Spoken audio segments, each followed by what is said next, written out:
The dusty cowboy rode into town alone for supplies, but stopped dead when he spotted the black bride with dangerous curves standing abandoned outside the church, her wedding dress now a symbol of public shame. Townspeople whisper and point at the mail-order mistake, assuming she's just another failed arrangement destined for the next wagon out of town. The woman maintains perfect composure, despite their cruel stares, suggesting hidden strength beneath her vulnerable situation. The weathered cowboy observes from his saddle, recognizing something familiar in her quiet dignity, a resilience that mirrors his own guarded nature. What neither realizes is that her abandoned groom's disappearance and his secret territorial mission are connected by a web of corruption that has already claimed lives.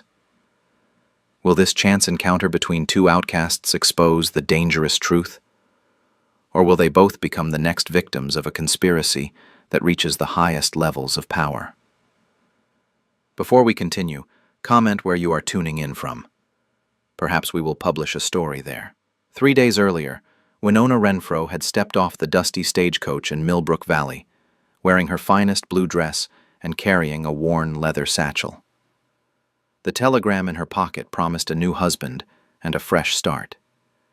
Instead, she found an empty church and curious stares from the townspeople.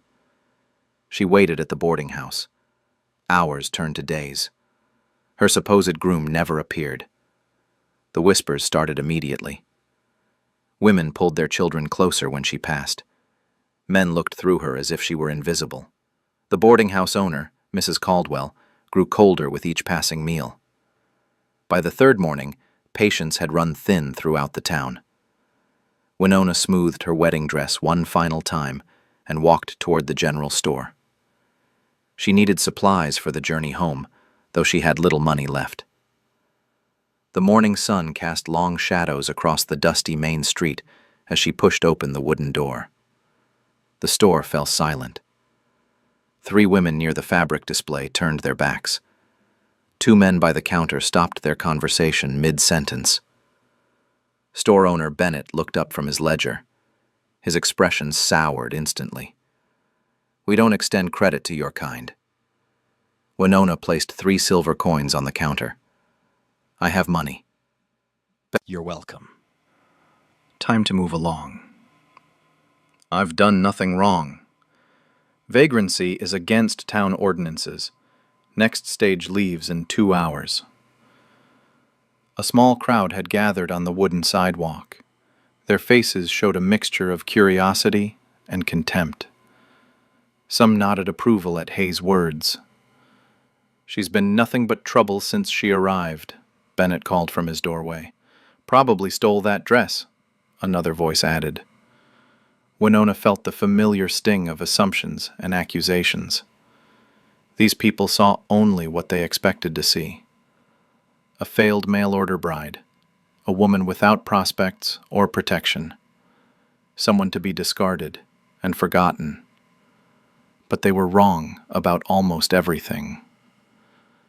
From across the street, a tall figure watched the scene unfold. Jedediah McAllister sat astride his chestnut mare, studying the confrontation with careful eyes. He had ridden into town an hour earlier, seeking basic supplies for his journey north. Instead, he found himself witness to casual cruelty.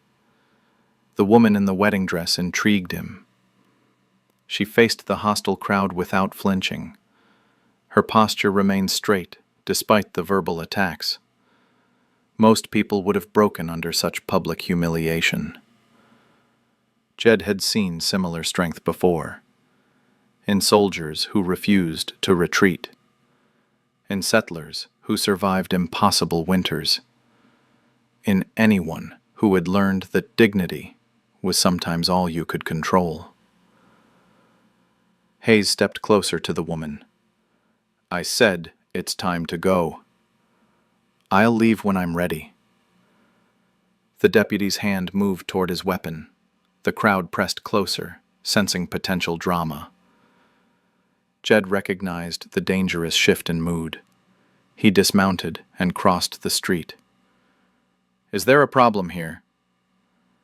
Hayes turned, sizing up the newcomer. Jed stood several inches taller and carried himself with quiet confidence. His clothes were travel-worn, but well-maintained. A Colt revolver hung at his hip. "No problem, stranger. Just helping this lady understand local customs." Jed looked at Winona. Her dark eyes met his steadily. No tears, no pleading, just calm assessment of a difficult situation. "The lady appears to understand." Decision. I accept your offer. She gathered her skirts and walked toward Jed's horse. The crowd parted reluctantly. Hayes looked ready to object further, but something in Jed's steady gaze changed his mind. "Don't expect to be welcome back here," the deputy called after them. Jed helped Winona onto his horse and swung up behind her. As they rode toward the edge of town, she felt eyes boring into her back. Let them stare. She had endured worse and survived. What she didn't know was that her mysterious rescuer carried federal documents in his saddlebags, documents related to territorial corruption and missing military supplies. The same corruption that had cost her brother Marcus his life 6 months earlier. The same corruption that Deputy Hayes was desperately trying to keep hidden. They rode in silence for the first mile. Winona sat stiffly in front of Jed, acutely aware of his presence behind her. The horse's steady rhythm gradually eased the tension in her shoulders. "There's a creek ahead," Jed said finally. "Good place to rest and talk." Winona nodded. She had questions that needed answers before this arrangement went any further. The creek ran clear and cold through a grove of cottonwoods. Jed dismounted first, then helped Winona down. She smoothed her wedding dress and looked around the peaceful setting. Such a contrast to the hostile faces they had left behind.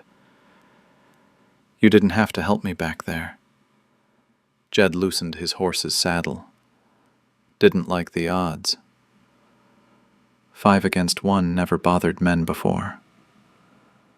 You weren't backing down. That made the difference." Winona studied his weathered face. Mid-30s, she guessed. Lines around his eyes suggested someone who spent long hours scanning horizons. His movements were careful and deliberate. "What do you really want from me?" "Told you already. Company on the trail. Men don't rescue strange women without expecting something in return." Jed met her gaze directly. "Some men don't. I'm not some men." Something in his tone convinced her. She had learned to read people quickly during her years of teaching. Survival had depended on Cavalry. "Good man, smart.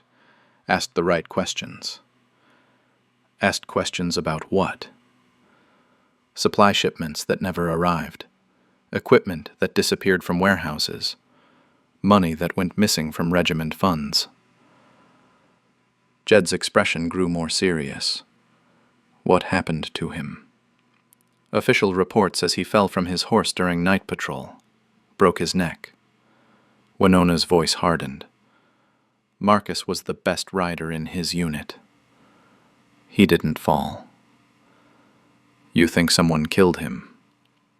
I know someone killed him. He wrote letters describing what he'd discovered. Used codes we learned as children. You still have these letters? Winona patted her leather satchel. Every one. Plus notes he hid in our old family Bible. Jed sat down on a fallen log, processing this information. That's why you came to Millbrook Valley. The last letter mentioned this town. Something about corrupt officials and missing supplies. I used the mail-order bride story to travel safely and investigate. Dangerous plan for a woman alone. Safer than announcing I was Marcus Renfro's sister, asking questions about his death. Jed nodded slowly. The pieces fit together now. Her composure under pressure. her careful observation of the townspeople, the way Deputy Hayes had seemed particularly eager to get rid of her. "You think Hayes is involved?" His reaction was too strong, too personal. Men don't get that hostile unless they're protecting something. "What exactly are you hoping to find?" Winona opened her satchel and pulled out a small bundle of letters. Marcus wrote about a network. Military officers, territorial officials, local businessmen, all working together to steal supplies and sell them privately. Big operation. Big enough to kill for. She handed him one of the letters. "Can you read this?" Jed studied the seemingly innocent family correspondence. "Looks normal to me." Every third word in the second paragraph. Skip the connecting words. Jed's finger traced the text carefully. Supply, theft, Hayes Bennett, territorial, governor. Marcus was built missing. Winona stood and paced to the creek's edge. The water rushed over smooth stones, carrying away debris and leaving the stream bed clean. She wished justice worked the same way. If we worked together, we might actually expose them. Might. Or we might end up like Marcus. That's a risk I'm willing to take. Jed studied her determined expression. Why? Why risk your life for this? Because Marcus died trying to protect people. Because good soldiers deserve better than unmarked graves. Because someone needs to speak for those who can't speak for themselves. And if we succeed, then maybe other Marcus Renfros will live to come home to their families. Jed made his decision. Partner. Winona smiled for the first time since arriving in Millbrook Valley. Partner. They returned to Millbrook Valley the next morning as Brother Jedediah and Sister Winona, traveling missionaries, seeking to establish a school for Army children. The disguise had been Winona's idea. People talked freely around religious folk, assuming them harmless. Winona had traded her wedding dress for a simple brown traveling outfit.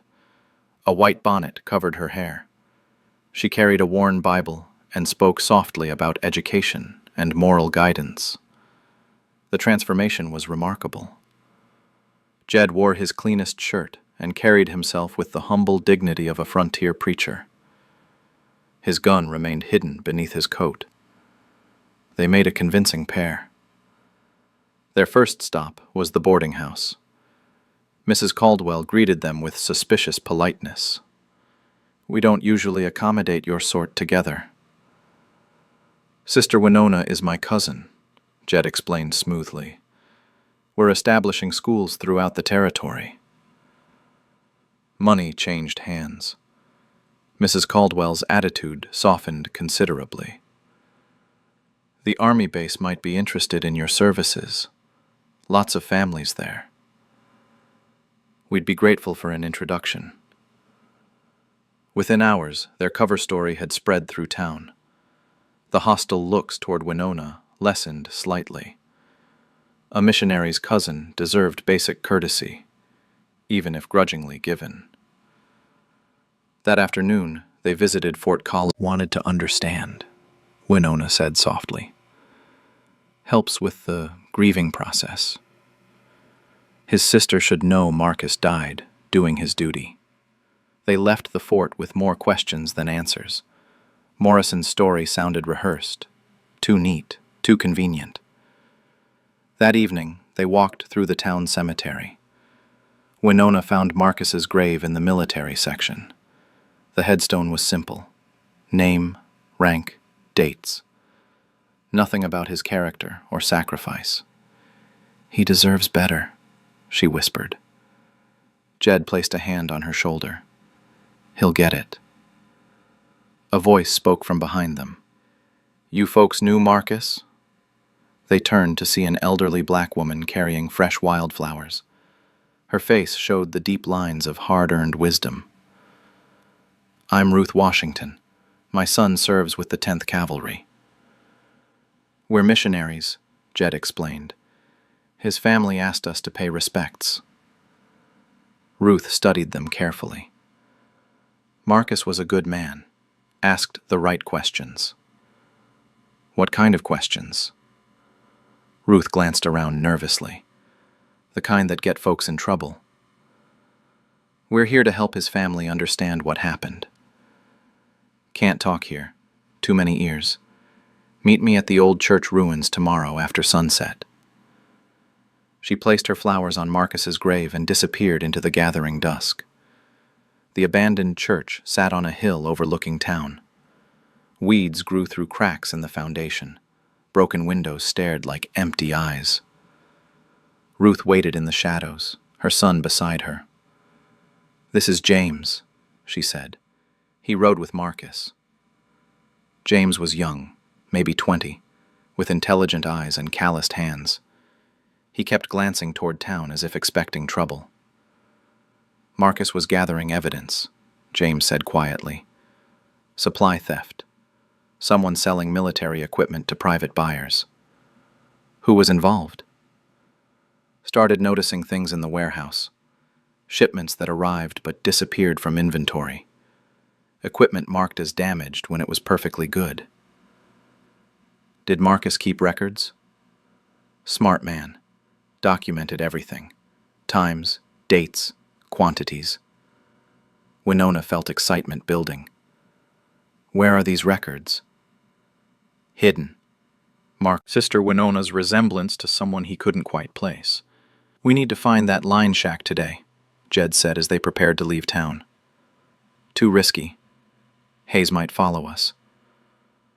"More risky to wait. He's getting suspicious." They left town separately. Winona took the main road north while Jed circled around through the hills. They met at Copper Creek an hour later. The line shack was small and weathered. Inside, dust covered everything except one corner where someone had clearly spent time recently. A loose floorboard revealed Marcus's hiding place. The documents were wrapped in oiled cloth. Supply manifests with discrepancies marked in red ink. Letters between corrupt officials. Financial records showing payments to private accounts. "This is it," Winona breathed. "Proof of everything." Jed studied the papers carefully. Names he recognized from his own investigation. Amounts that matched missing federal funds. Your brother was thorough. Thorough enough to get himself killed. A sound outside froze them both. Horses approaching. Multiple riders. Jed moved to the window. Hayes and 3 others were trapped. Winona gathered the documents quickly. "Back window?" "Too exposed. They'll see us." The riders stopped outside. Hayes's voice carried clearly. "Check inside. They've got to be here somewhere." Jed pointed to a loose board in the back wall. They squeezed through the gap just as boots stomped onto the front porch. The documents pressed against Winona's chest as they crawled through tall grass toward the creek. Hayes's voice carried from inside the shack. "Someone's been here recently." Fresh tracks outside. "Check the floorboards," another voice ordered. They reached the creek bank as shouts erupted behind them. Hayes had found the hiding place. The empty hiding place. "Find them," Hayes roared. "They can't have gone far." Jed and Winona waded downstream, using the water to mask their tracks. The current tugged at Winona's skirts. Cold water soaked through her boots. Behind them, horses crashed through underbrush. A mile downstream, they climbed out near a rocky outcropping. Jed's horse waited where he had tethered it that morning. They mounted quickly and rode the right authorities when the corruption goes this high. Jed pulled his own documents from his saddlebag. The federal seal caught the candlelight. These might help. Winona looked closer at papers she had never examined carefully. Official letterhead, government stamps. Authorization for territorial investigation. What exactly do these say? that I'm authorized to investigate irregularities in territorial administration. You're not just carrying documents. You're a federal agent. Jed met her eyes steadily. Federal marshal. Undercover assignment. The revelation hit her like cold water. How long have you known about the corruption? 6 months, since reports started reaching Washington about missing supplies and suspicious deaths. Marcus's death, among others.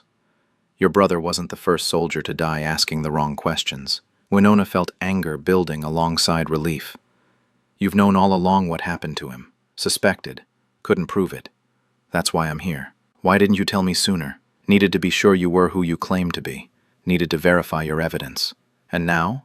Now we have enough proof to expose the entire network. A sound outside interrupted them. Horses approaching in darkness. Jed blew out the candle and moved to the window. 4 riders. Coming up the main trail. Hayes? Can't tell yet. The riders stopped 50 yards away. A voice called out across the darkness. We know you're in there.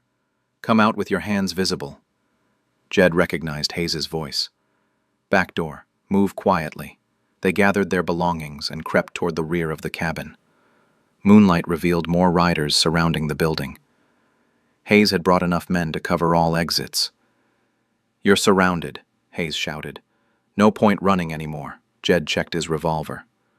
6 shots against 8 men. Poor odds even with surprise on his side. Federal Marshal, he called out. I'm ordering you to stand down. Laughter echoed from multiple directions. No federal marshals out here, friend. Just thieves and troublemakers. Check my saddlebags. Authorization papers from Washington. Papers can be forged. Evidence can be planted. Winona understood the trap they faced. Hayes would claim they were criminals carrying false documents.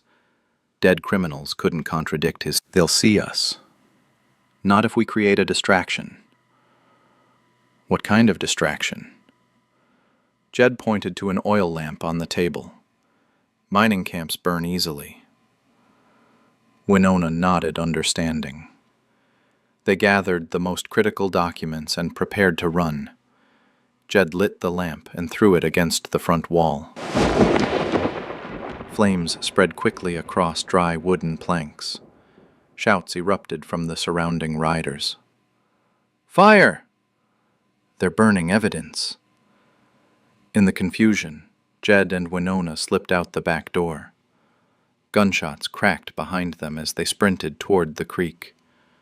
Bullets whined overhead. They reached the water as the cabin became a torch lighting the entire hillside. The current carried them downstream while Hayes and his men fought the spreading fire. A mile later, they crawled onto the opposite bank. Behind them, orange flames painted the sky. Smoke billowed into the starlit darkness. Where do we go now? Winona asked. Denver, Federal Courthouse. That's a week's ride. Hayes will have the whole territory looking for us. Then we avoid towns and stay off main trails. Winona looked back at the burning hillside. Everything had changed in one night.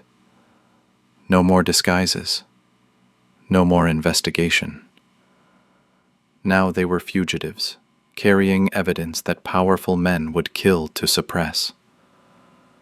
Will anyone believe us? They'll believe the documents. Your brother documented everything perfectly. If we live long enough to present them. Jed helped her to her feet. We'll live. Your brother didn't gather this evidence just to have it buried with us. They walked through darkness toward an uncertain future, carrying proof of corruption and the weight of justice on their shoulders. They spent 3 days hiding in mountain caves, moving only at night. Jed's horse carried them along forgotten mining trails, while wanted posters spread through every town below.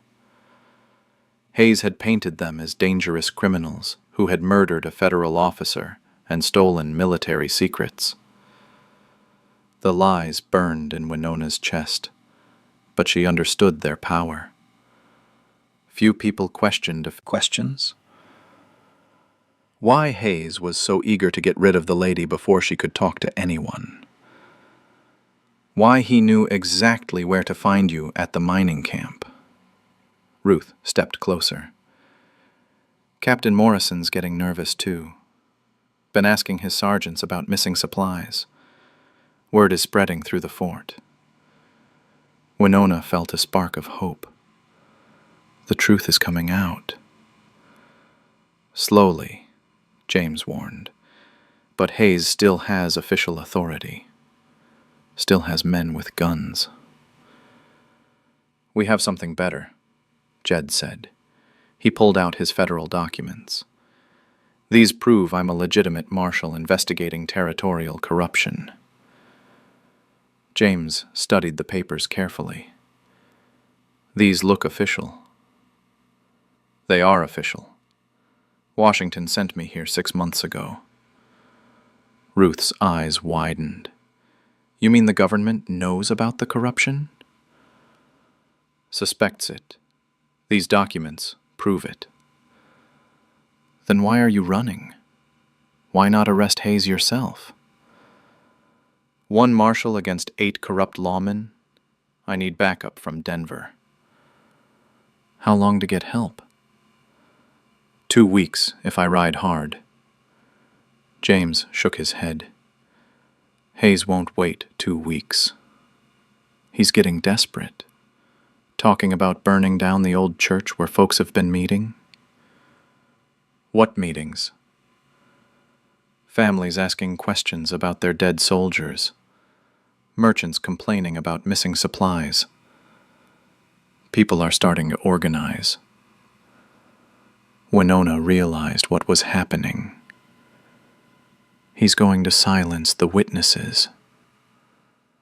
Can't let that happen, Jed said grimly. What choice do we have? We're outnumbered and outgunned. Maybe not outgunned, James said thoughtfully. Got friends at the fort. Soldiers who know something's wrong. Soldiers can't act against civilian authorities without orders. What about unofficial help? Men acting on their own time? Jed considered this. His mission was to gather evidence, not start a war. But circumstances had changed. Innocent people faced danger because of their investigation. How many soldiers would help? Maybe we do it right. Not if we have enough witnesses. Winona understood his thinking. A public meeting. Too many people for Hayes to control. Sunday service at the main church, Ruth suggested. Whole town attends. Hayes won't let us near that church. What about the old church ruins? People have been gathering there anyway. James nodded. Sunday evening. Tell folks we have information about the missing supplies and dead soldiers. Hayes will try to stop it. Let him try. In front of the whole community. They spent the rest of the day planning. James and Ruth would spread word carefully among trusted families. Jed would position himself where he could protect Winona during her presentation. The soldiers would provide unofficial security. As evening approached, Winona felt the weight of responsibility settling on her shoulders. Tomorrow would determine whether Marcus's sacrifice led to justice or more bloodshed. You sure about this? Jed asked as they prepared to descend toward town. Marcus died gathering this evidence. Ruth's son and other soldiers are at risk. People deserve to know the truth. Hayes won't give up easily. Then we'll have to be stronger than he is. They rode down the mountain as darkness gathered around them. Behind them lay 3 days of hiding and running. Ahead waited a confrontation that would determine the future of everyone Hayes had threatened or silenced. Winona touched the documents pressed against her chest. Her brother's careful handwriting. Jed's federal authorization. The governor's panicked telegram. Truth had power if people were brave enough to hear it. Tomorrow they would find out if courage could triumph over corruption, if justice could emerge from the shadows where honest men had died asking the right questions. The lights of Millbrook Valley flickered below them like stars fallen to earth. Soon those lights would illuminate either victory or defeat. Sunday evening brought nearly the entire town to the old church ruins. Families arrived carrying lanterns and chairs. Soldiers came in civilian clothes. Even merchants who had avoided taking sides showed up out of curiosity. Winona stood near the broken altar, her heart pounding as she watched the crowd grow. Word had spread faster than James had expected. People were hungry for answers about Hayes? Fugitives trying to spread lies about military operations. What fugitives? Jed stepped into the lantern light, his federal documents visible in his hands. Federal Marshal Jedediah McAllister. I'm here on official business. Hayes drew his weapon. That man is wanted for murder and theft. Check the papers, Morrison ordered. Let me see those documents. Morrison studied Jed's authorization carefully. His expression grew serious as he read the official seals and signatures. These appear genuine. Federal investigation into territorial corruption. Papers can be forged. These weren't forged. Morrison looked up at the crowd. This man has legitimate federal authority. The crowd stirred. Hayes's story was falling apart before their eyes. Winona stepped forward. I have evidence about the corruption that killed my brother Marcus Renfro. Your brother was a thief and a troublemaker. My brother was a Buffalo soldier who died protecting military supplies from thieves. She pulled out Marcus's letters and began reading. Supply manifests with altered quantities. Financial records showing payments to private accounts. Correspondence between corrupt officials planning their schemes. The crowd listened in growing silence. The evidence was methodical and damning. James Washington stood up. I served with Marcus. Every word she's saying is true. Other soldiers began standing. One by one, they confirmed details from Winona's evidence. Missing equipment they had noticed. Questions they had been ordered not to ask. Threats they had received for being too curious. Hayes looked increasingly desperate. These are lies designed to undermine military discipline. Then explain this, Winona said, holding up the telegram from the governor's office. She read it aloud, including the orders to cease investigations and transfer problematic personnel. Morrison's face darkened as he heard his commanding officer's words. I was never informed of any governor's directive. Because you weren't part of the conspiracy, Jed said. The corruption required keeping honest officers in the dark. Store owner Bennett pushed toward the front. Now hold on. Are you saying the governor himself is involved? The evidence speaks for itself, between Hayes and the crowd. If Marshal McAllister is here on federal business, this falls under military jurisdiction. You can't interfere with civilian law enforcement. I can when civilian law enforcement threatens a federal investigation. The standoff stretched taut. Hayes had 6 men with guns. Morrison had authority but no soldiers present. The crowd had truth but no weapons. Then something unexpected happened. Mrs. Caldwell, the boarding house owner, stood up. I want to hear the rest of the evidence. Other voices joined hers. People who had remained silent began demanding answers. The momentum shifted as community members chose truth over fear. Hayes realized he had lost control of the situation. This isn't over. Yes, it is, Morrison said firmly. I'm placing you under military arrest pending investigation of these charges. You have no authority over me. I have authority over theft of military supplies. That makes this a military matter. Morrison nodded to the soldiers in the crowd. They moved to surround Hayes and his deputies. Outnumbered and facing hostile witnesses, the corrupt lawmen surrendered their weapons.